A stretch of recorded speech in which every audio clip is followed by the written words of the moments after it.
জিয়াউর রহমানের আদর্শকে বাস্তবায়ন করার জন্য যখন বাংলাদেশের টেকনাফ থেকে তেঁতুলিয়া, রূপসা থেকে পাতুরিয়া নেতৃত্বে এবং খালেদা জিয়া কাজ করে গিয়েছিলেন, তখন সেই শহীদ প্রেসিডেন্ট জিয়াউর রহমানকে যারা ভালোবাসতেন তার চাইতেও বেশি দেশনেত্রী এবং খালেদা জিয়াকে ভালোবাসতে শুরু করলেন।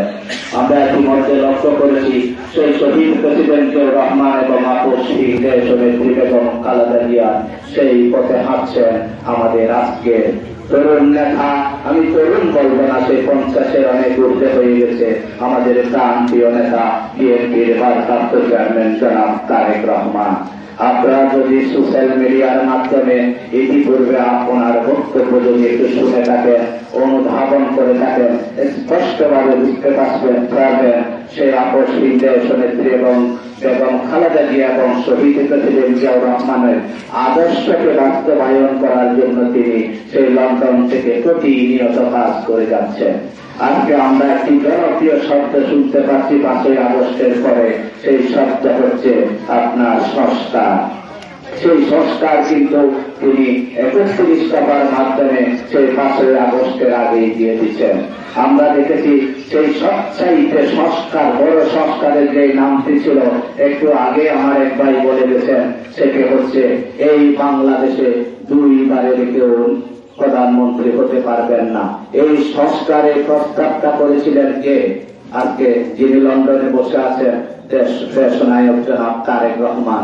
এই বাংলাদেশে যদি ভবিষ্যতে আমরা চিন্তা করি, একমাত্র ওনারই ক্ষমতা আছে এই বাংলাদেশে পরপর 2-3বার প্রধানমন্ত্রী হয়ে রাষ্ট্র ক্ষমতায় থাকা, কিন্তু সেই নিজেই নিজের স্বার্থকে বিসর্জন দিয়ে সেই সংস্কার তিনি সেখান থেকেই করে দিয়েছেন। আজকে যখন সংস্কারের কথা বলি, 31 দফার বাইরে কোন সংস্কার কেউ খুঁজে পাচ্ছে না। যে সংস্কারগুলো আসতেছে সেই সংস্কার দেখা যায় 31 দফার মধ্যে আছে। তাই আমি আজকে আমাদের এই 9 নম্বর ওয়ার্ডবাসীকে বিনয়ের সাথে বলবো, আসুন আমরা সবাই মিলেমিশে তারেক সাহেবের যে বক্তব্যগুলো আমরা জনবান্ধব রাজনীতি করব। বিশেষ করে আমরা যারা বিএনপি করি, যুবদল, ছাত্র দল করি, এই মাসটাকে আমরা যেন আত্মসমালোচনার মাস হিসেবে আমরা বেছে নেব। এই মাসটাকে আমরা আত্মসংযমের মাস হিসেবে আমরা বেছে নেব। আমরা কেউ এমন কোনো কাজ করব না যে এই কাজের কারণে আমাদের দলের ক্ষতি হবে, আমাদের নেতার ক্ষতি হবে, আমাদের আদর্শের ক্ষতি হবে। এই প্রত্যাশা ব্যক্ত করে আমি আমার বক্তব্য শেষ করছি। আল্লাহ হাফেজ। বাংলাদেশ জিন্দাবাদ। যেহেতু আমাদের অতিথিবৃন্দ এসেছে অনেক দেরিতে, অনেক কিছু বলার ছিল কিন্তু সময়ে স্বল্পতার দরুন বলতে পারছি না। আমাদের ইফতারের সময় এনেছে, আমরা পর্যাপ্ত এখানে ইফতারের ব্যবস্থা করেছি। আপনারা সবাই এখান থেকে ইফতার করে যাবেন, আমি এই অনুরোধটুকু আপনাদের কাছে রাখছি।